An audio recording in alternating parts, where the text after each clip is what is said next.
Good morning, Barry. Good morning, Adam. It's good to see You're you. okay? Good to see you. A little stressed, but I'm okay. Yeah, me too. Been a hell of a week.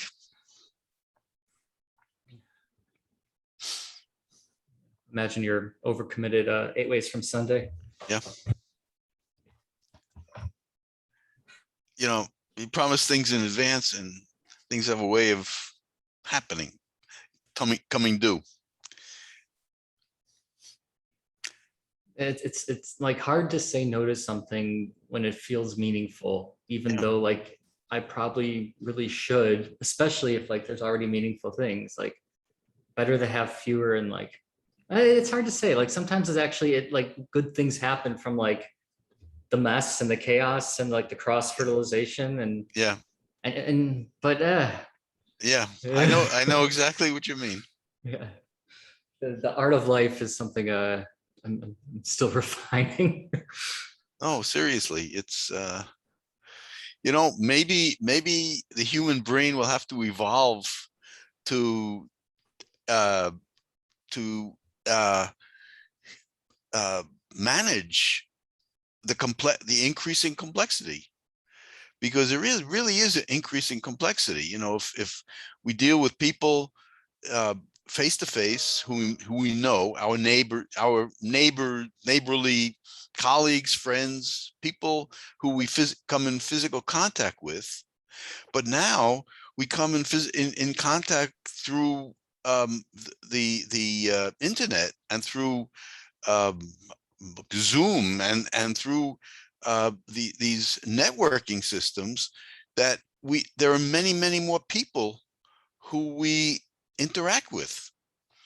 It really is more complex than just being um, relating to people who we see face to face every day, who we are physically contact with, because the electronic contact, it just magnifies the number of contacts we can each have, and then there's interaction among them, and it's really, it's inevitably increased complexity in life. And maybe it's hard to deal with it, but maybe if our brains evolve, if the human brain evolves to deal with it, it'll be dealing with greater complexity. Better and worse. I wonder at what price. Like we were talking before, some about like maybe our more rhythmic ancestors, like what were they like and what are we like compared to them. And but like I wonder, like with this greater complexity, like I'll watch like on a variety of levels. Like one, like would that actually exacerbate the problem, or with advantages of being like arrhythmic with respect to each other? Okay, it's an interesting way of putting it. I know what you mean, because it's the rhythm of the interaction. So the rhythm, it really looks like a metaphor of the EEG, because if there is more interaction, for example, there's literally more interaction now with having, going through COVID, with the development of Zoom, for example. That's really, it's becoming very, very important in our lives. And what that does is that we have our interaction with our face-to-face colleagues, who we physically interact with on a day-to-day basis. And in between those interactions, we have the electronic meetings. So it's really more interactions per unit time with humans than before the electronic meetings could occur. Like if I tried to do the zip file of like your schedule, it would be a bigger file. No, like it would be, it would be more, well, bigger in the sense of more elements per unit time. Yeah. So in the analogy with the EEG, it would be a high frequency, low amplitude, as opposed to a low frequency, high amplitude. That's the trade-off. So when it's only person-to-person physical interaction, we have maybe a fewer interactions per unit time, but they're more lengthy. So it's like a higher amplitude wave. If each person, you can go if each, deeper with greater if power, exactly, if each greater connection interaction, power, if each greater interaction, coupling. if each interaction is a wave, then if you have more time for the interaction, the wave has a higher amplitude. But if you have a physical interaction and then you say, well, I have to have a hard stop at 11 o'clock because I have another interaction, that means that the depth of the interaction, the depth, which is a function of the length of time for to spend, you could say the quality of the time is improves, but of course, sure, but the amount of time spent has a function. And so Quality may or may or not be improved. Like if you well, know, it may or may it's not be, like but it if could. you have this, there's like a time sensitivity. It's like, okay, we're going to make this count. But also, if you Right. know, like you have this stopping point, your ability to like get the presence going, that could also be, That could, yeah, it yeah. could be, it could. Um, right, it could be. So, but because we're complex, but for so on the average, probably I would say that the depth of the interaction is more superficial. If there's a shorter period of time to interact, then the amplitude of the wave is lower. So the frequency of the wave is higher, but the amplitude is lower with more and more interaction, with more and more interactions per unit time.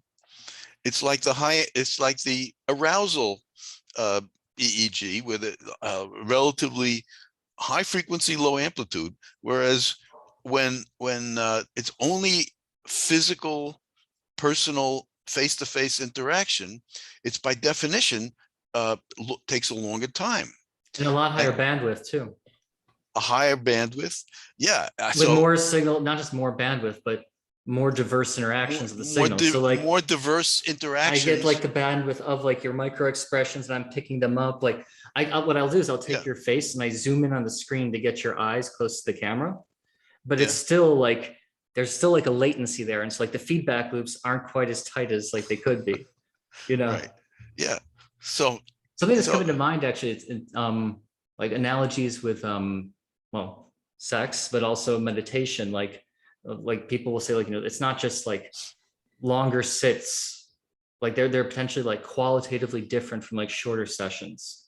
It's like there's this period of time where it's just sort of like settling into a regime, and also maybe like the knowledge, but like there's a period and you're like getting this evolution of greater coherence building. But you don't get there like necessarily with 5 minutes. Like that will yeah, only be if like you're like a master, which I am not. um yeah, yeah, I know what you mean. A psychiatrist friend of mine once said that the most important moment in a session is the comment that the patient makes as they're walking out the door at the end of the session. I'm sorry, we have 5 minutes left.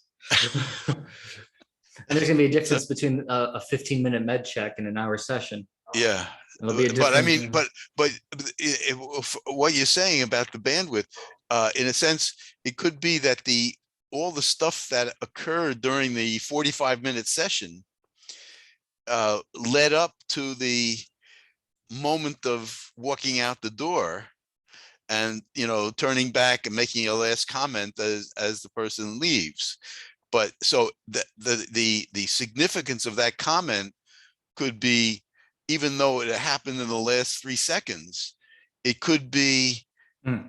dependent on how long the session was and how deep it got. So you're creating this like bottleneck and like this like synergy, like you're like by putting the pressure on it, you basically Uh, potentially uh, induce like this like insight the that you wouldn't the get otherwise. essence you Yeah. extract, you squeeze out the essence. the espresso of the session. Yeah, the heart of the bean. Yeah, That right, is you. right. Maybe that's what it is. Yeah. The thought, another thoughts coming to mind in terms of like sweet spots and trade-offs. This might be an analogy too far, but there's some interesting measures that people think are associated with consciousness of these complexity measures, where you'll take basically the EEG cap and then you'll do like a TMS pulse. And then you'll look at the basically the complexity, the zip file size of the evoked waveform. And the idea is like there's like this has some relation to arousal or consciousness level. And like so what they found Tononi and Peglucci, I forget his name, but there's like a cutoff point that's pretty good where above this level, the person's like awake and moving around, and below this level, they're unresponsive or comatose. And it can do between like REM sleep and dreamless sleep. But there seems to be basically the size of the evoked zip file.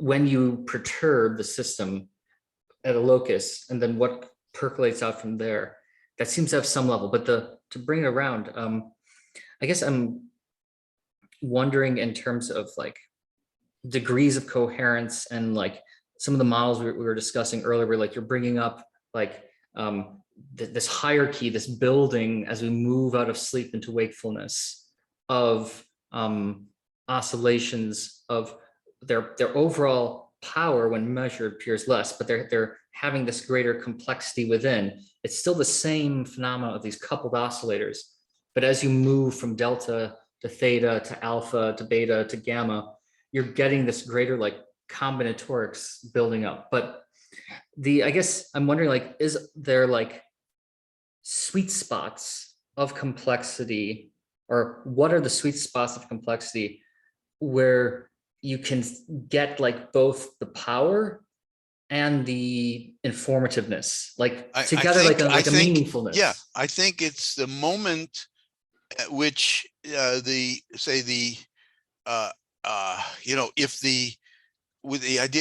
theta and the alpha systems come into have a moment of concurrence, of simultaneity, then that could be a sweet spot where, because at the transmission model, the smoothing between.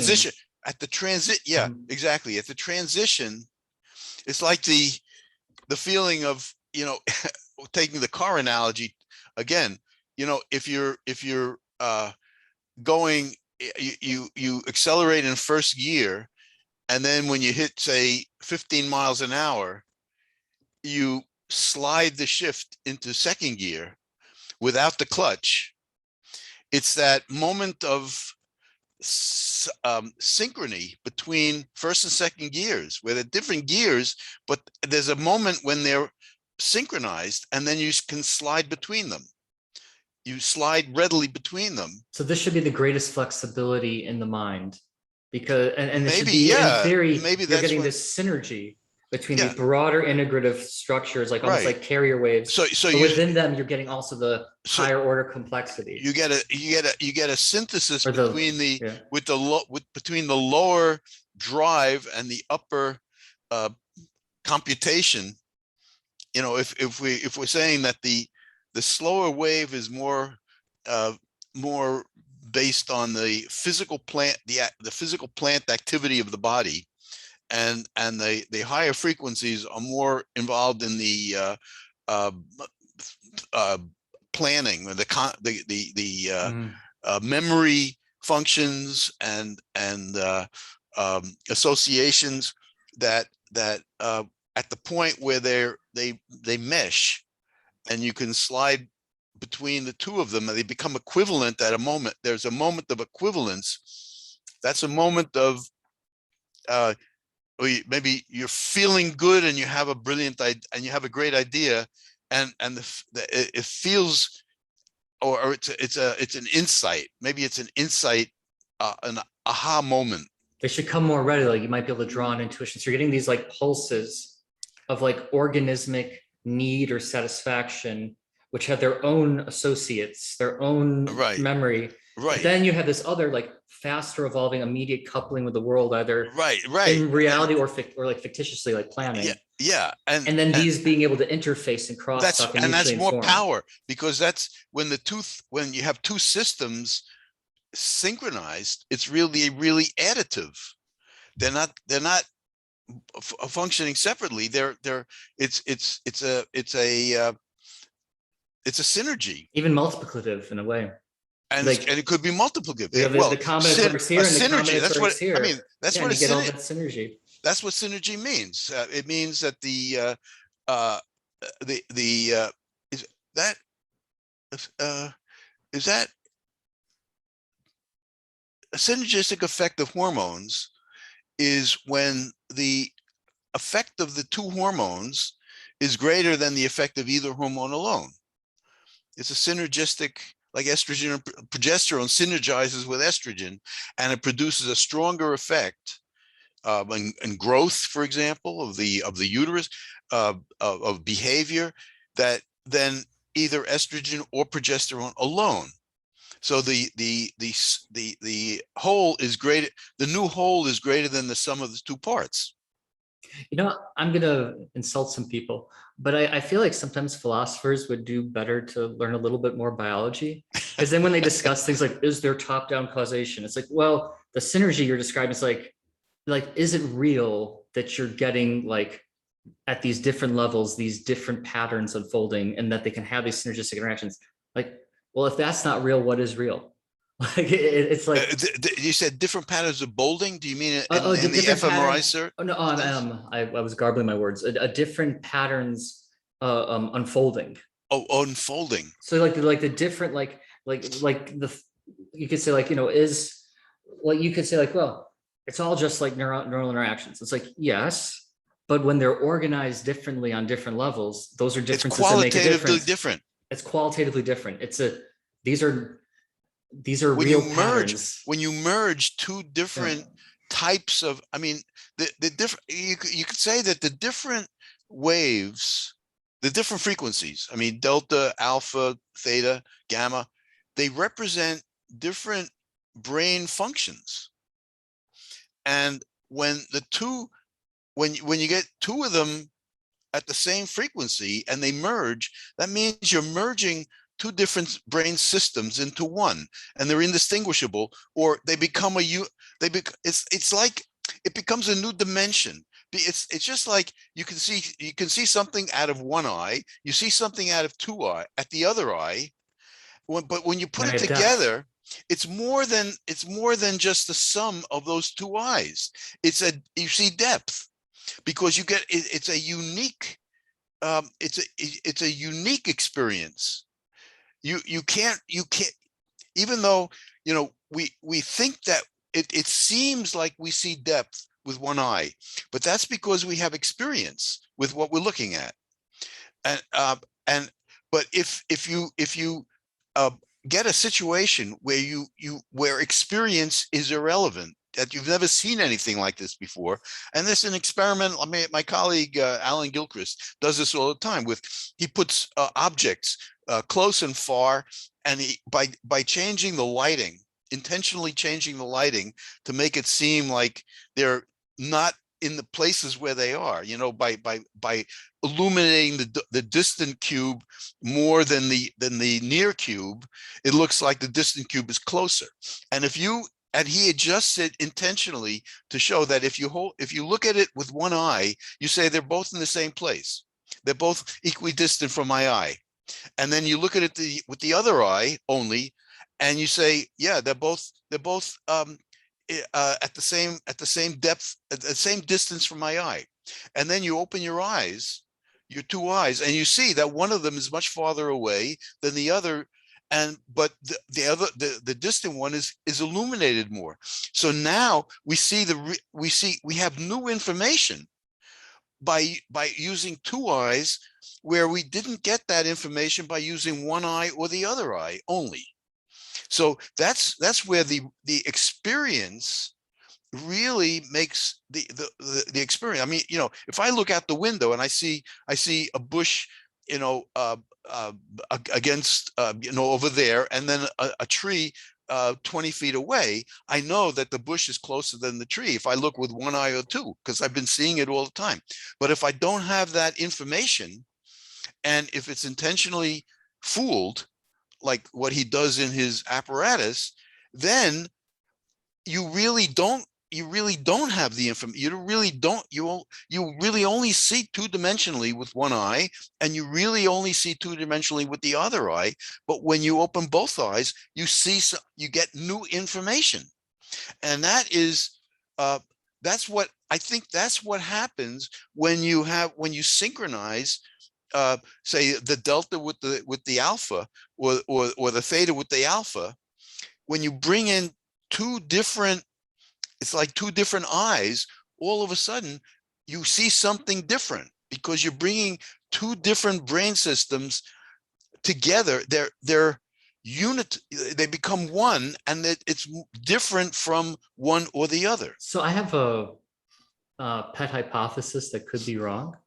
It's pretty wild, but I'm wondering whether all cross-modal integration is of that synergistic character, and if some of them are almost like quasi synesthetic, where it's like they get mixed together. Like you were talking before, actually, about this hierarchy of body maps going from like S1 to S2, and you're losing some of like the point-to-point fidelity of the pixels, but then you're getting this multimodality. And one of the things I'm wondering is whether by the time we get to phenomenality or experience in this like we're actually, people have said, like, all experience has different degrees of like synesthetic quality, where it's like they're confused, the different senses, to varying degrees. But the thing I'm wondering is, like, so let's say we're talking about, I'm wondering if the interoceptive modalities potentially, they get especially infused into things in a synesthetic way, like coloring them. Yes. Because they're so their maps are so like, where are we? And so they end up kind of like getting baked in like a synesthetic loss. I'm wondering, like, how much of depth is actually an interoceptive sense? How much of color is actually like this sort of interoceptive infusion, or even like the phenomenology of will, like strain in your body? Okay. I think I can answer. I think I can answer that But it doesn't sound too crazy on its face. No. Okay. I don't think it's crazy. No. And I think I actually have an answer to that. Yes. Because I've thought about this. And I think that, first of all, I think there is, particularly talking about vision and feeling, and a gut feeling, that in particular, and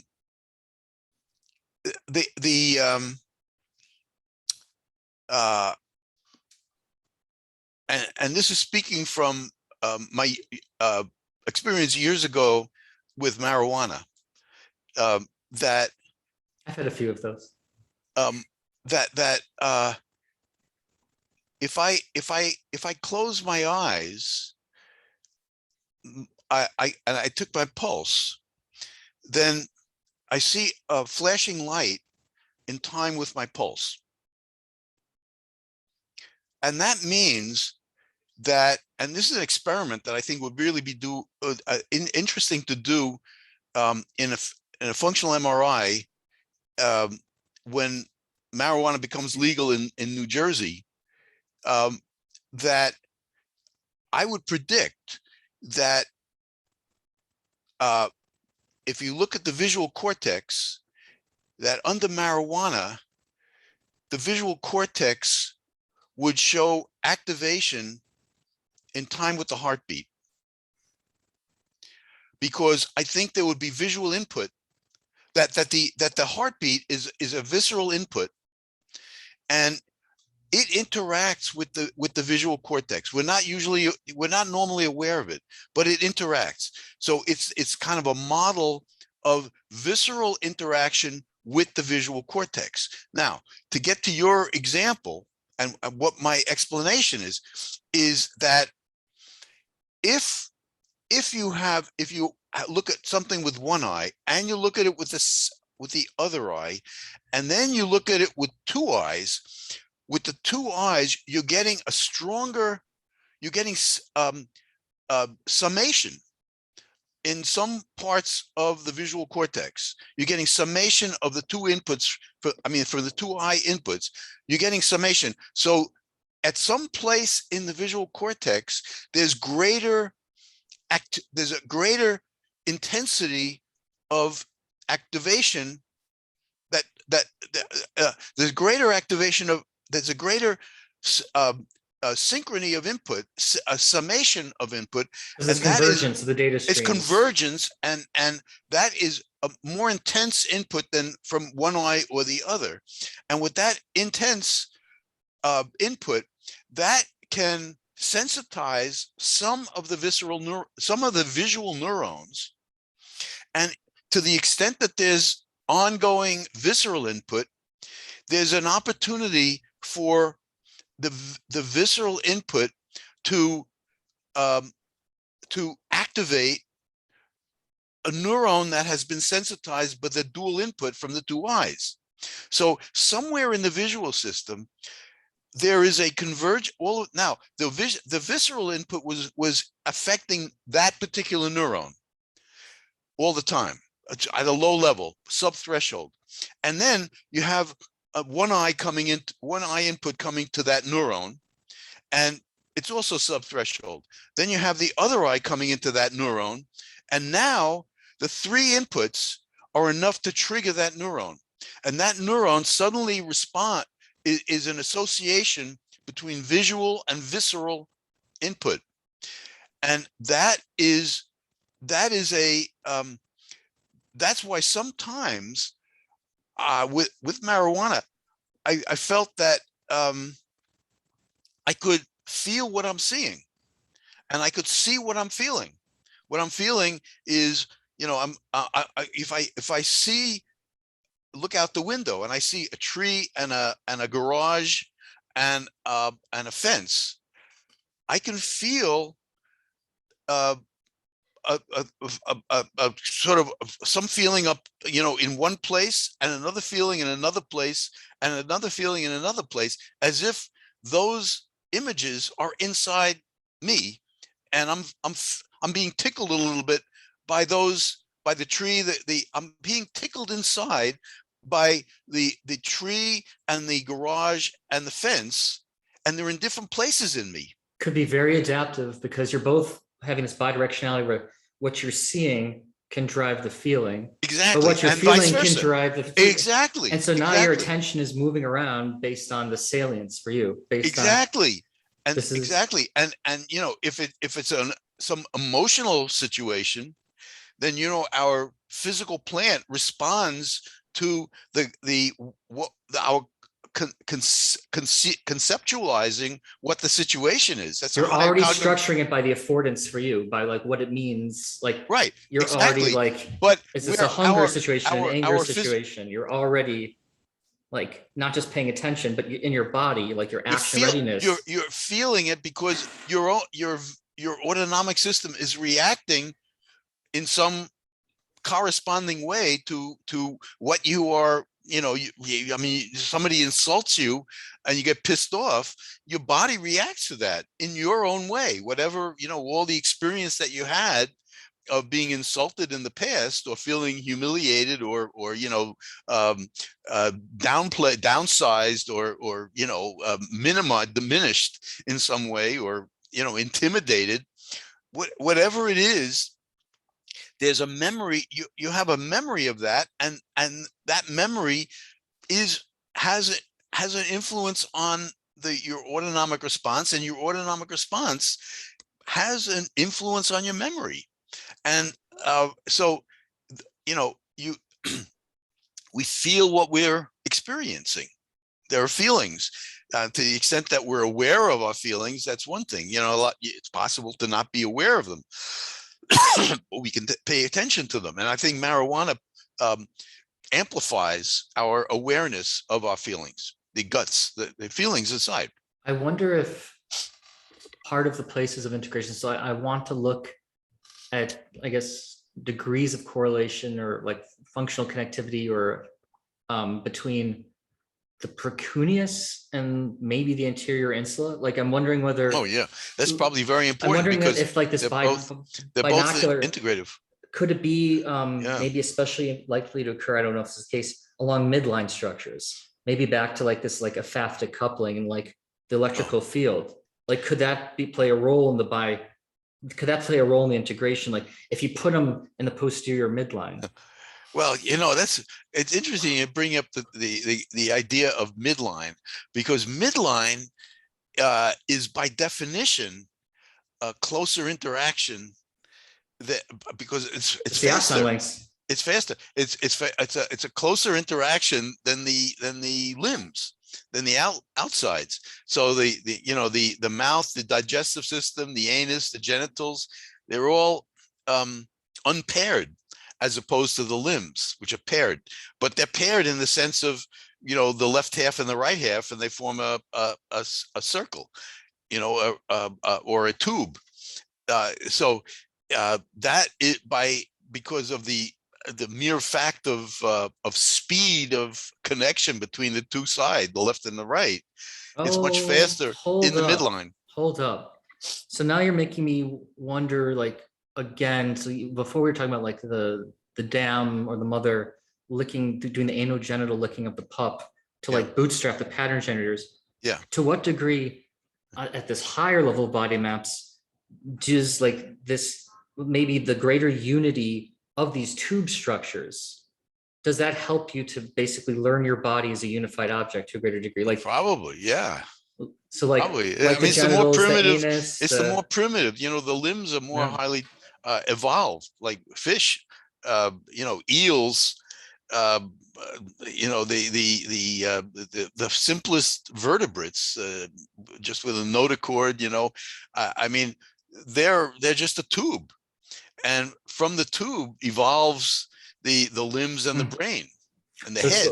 So it's like, I was thinking like, in general, like, the body maps, they're so integrated. Like you do the jumping jacks, it's all correlated. But in terms of like both the tightness of the correlation and like the smoothness of the signal, and maybe even like the bandwidth and the degree of like connection to neuromodulators. Simplicity. Yeah, you're not going to do better than your your inner tubes. The tube, that's right. It's the inner tube is the starting point. It's the fun. It's the basic. It's the fountain. It's the foundation. Yeah. So to achieve AGI, we need to give them achieve what? To achieve artificial general intelligence, we need to give them genitals and rectums.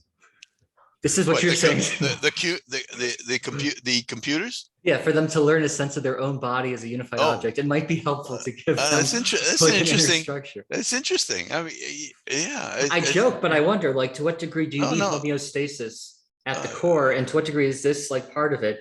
And we kind of blush, but actually, that's what biology does. These are the. It's the beginning. I mean, it starts out.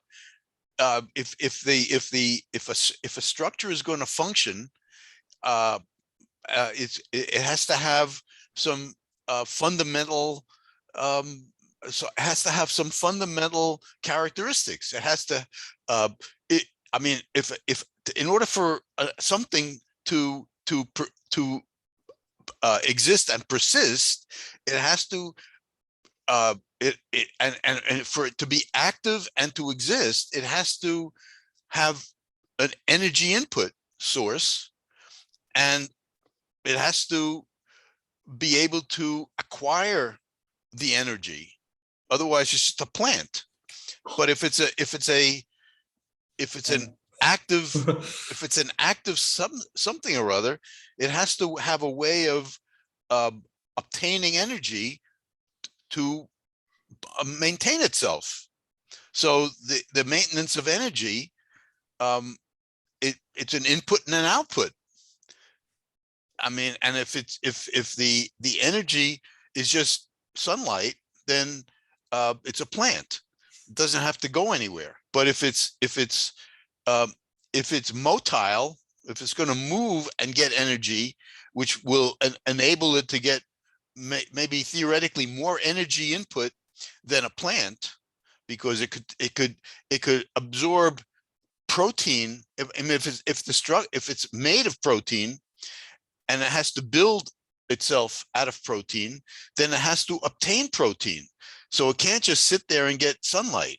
Mhm. It has to go out Maybe some and help with some help from some fungi and it bacteria, but has yeah, to get it you're has to sitting get other there. Yeah. protein and then absorb it and Must be a take Venus what it can process. from it, but then get rid of the what it doesn't use, and then it has to get more of it. And so that's the ingestion and the metabolism. And then as it gets larger, the energy has to be distributed to the components of it. So you need a circulatory system, and you need something to deliver the energy to these distributed proteins. So that's a pump.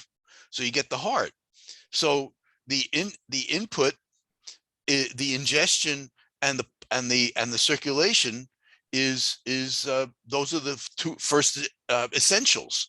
And then if as the proteins get more and more distributed farther and farther away from the bloodstream, you need to have some way of bringing more energy than and that then the increasing energy is with oxygen. uh, Oxygen, oxygen taken out of the energy source, and that is more. It's an efficient way. So you need some way of bringing the oxygen in. So first, it can be through the environment, just like sharks and fish in water. They get the oxygen out of the water. So in the fish, the ingestion is the same as respiration. They respire through ingesting the water.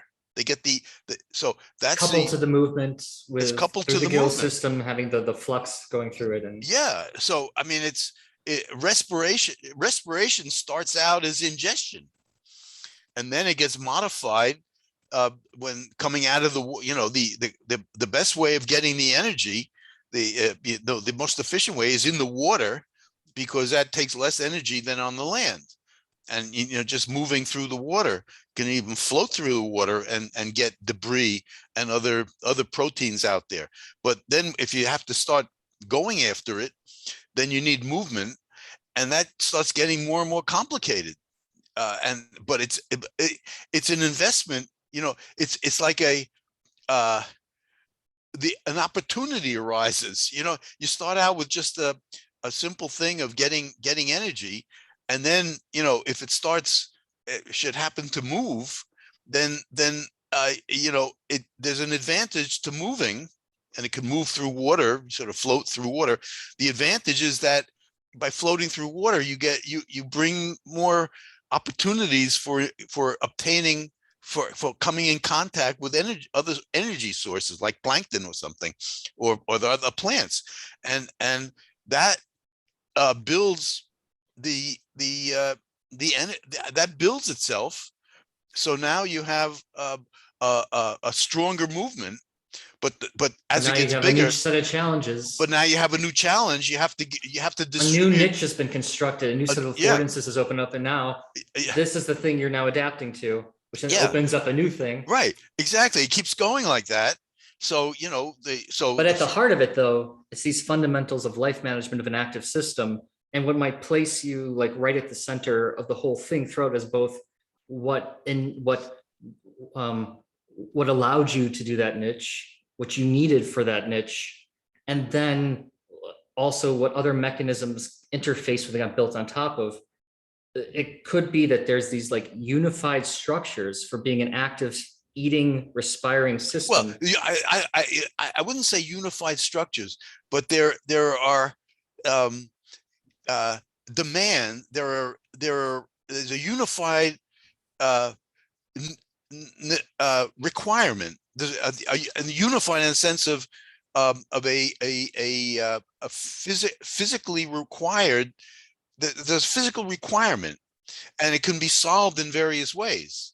So let me So say instead of unified, more tightly coupled. Could I say that? So I guess one of the things I'm pushing towards is this idea. So like it kind of became fashionable in cognitive science for different reasons to say like there are no homunculi. Don't try to put like any sort of like unified like representation in like brain and mind.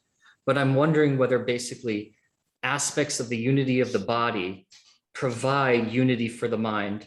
yeah, I'm sure it Yeah. does. I mean, it can't have one without the other. Well, I one mean, thing I want to lure you into you can't have an organized mind if you don't have an organized body.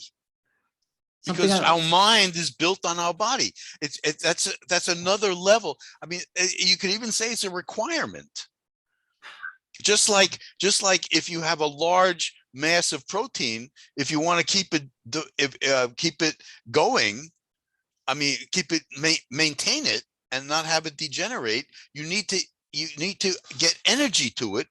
And there are various ways of getting energy to it. You could get energy to it by having just a thin membrane exposed to the environment, where you can have a large area, thin area membrane, which is that you could grow the membrane larger and larger. But as long as it's a unicellular membrane, you could grow that. That would be a way of getting more energy into the system, and it keeps getting bigger because there's more and more energy. And as it gets out, as the plate enlarges, it just absorbs more energy. like a But biofilm or a something like biofilm, yeah. right? By the But time we're the that's one sponge, though, we're already tubifying. okay, that's one strategy. But Yeah. another strategy is that it starts out as a clump. And if it's a clump, you have to get energy into the various parts of the three-dimensional clump So I got started. rather than a two-dimensional biofilm. So we have a clump, you have to get some way of distributing the energy to them if it's going to maintain a clump. And if you do, then the clump gets bigger.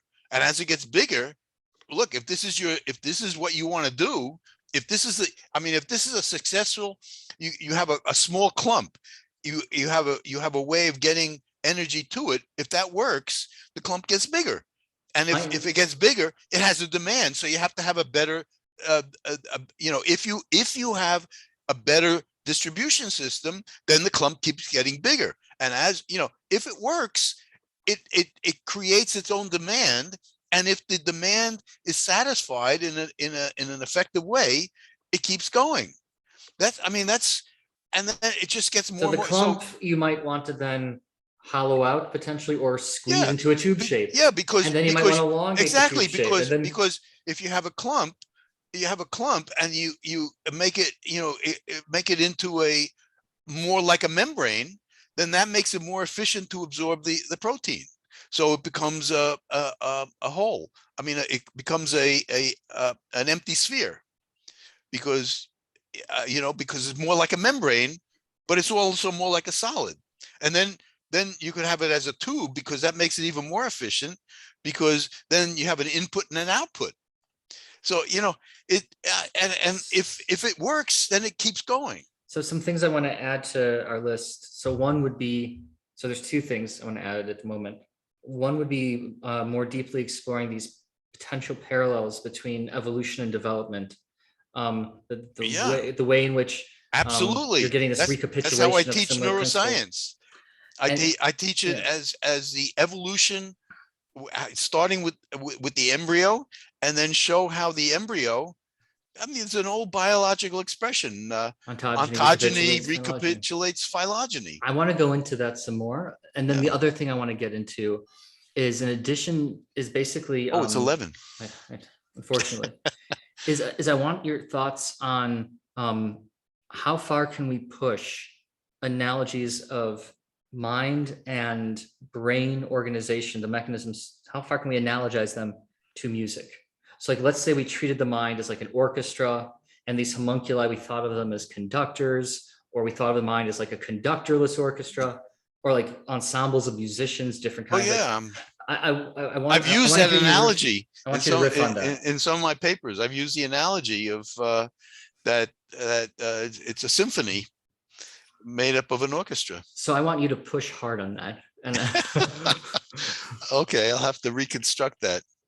Yeah. Sure, but it's a symphony of it's a symphony. It's a symphony of homunculi. I want to go there with you. So Okay. if you're up for it. Yeah, sure. Okay. Okay. Have a good weekend. It's great to see you, Bear. Great to see you again, Adam. Talk to you soon. As always. Okay, take care. You stop the recording or? Stop.